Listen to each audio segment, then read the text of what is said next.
Lemon rice, தேங்காய் சுட்ட துவையல், இது காலையில் இட்லிக்கு அரைச்சி தக்காளி சட்னி கொஞ்சம், இது பொட்டேட்டோ ஃப்ரை. இது வந்து நேற்று ஸ்கூலுக்காக வாங்கினேன். இது ஆக்சுவலி கோயிலுக்கு போயிட்டு ரோட்டில் பைபாஸ்லேருந்து சைடில் ஊருக்குள்ளன்னு எந்த ஊருன்னு கூட தெரியாது இறங்கிட்டோம். நல்லதாக ஒரு இடம் கிடச்சிச்சு. அங்கே தண்ணி ஃபுல்லாக இருக்குது, அங்கே ஃபுல்லாக வயல்லலாம் ஆட்கள் வேலை செய்கிறாங்க. இப்படி நாங்கள் உட்காந்து காத்தோட்டமாக காலையில் 4 மணிக்கு எந்திரிச்சு சமைச்ச சாப்பாடு சாப்பிட்றோம். சாப்பிட்டு சொல்லுங்கள் எப்படி இருக்குன்னு.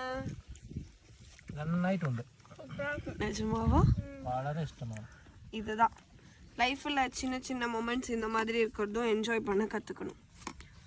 அண்ட் நம்ம ரெகுலராக செய்கிற சாப்பாடே தான், பட் இப்படி வந்து சாப்பிடும்போது ஒரு மாதிரி டிஃப்ரெண்ட் டேஸ்ட்டாக இருக்கும். ஸோ வீடியோ எடுக்கிறவருக்கும் ரொம்ப பசிக்குது. பொட்டேட்டோ பார்த்தோன்னே வாயில் எச்சி ஊறுது அவருக்கு. அதனால் வீடியோ கட் பண்ணுறோம். பாய். இந்த உரையை முடித்துக் கொள்கிறேன். கொஞ்சம் ஒரு ஸ்பூன் போதும்.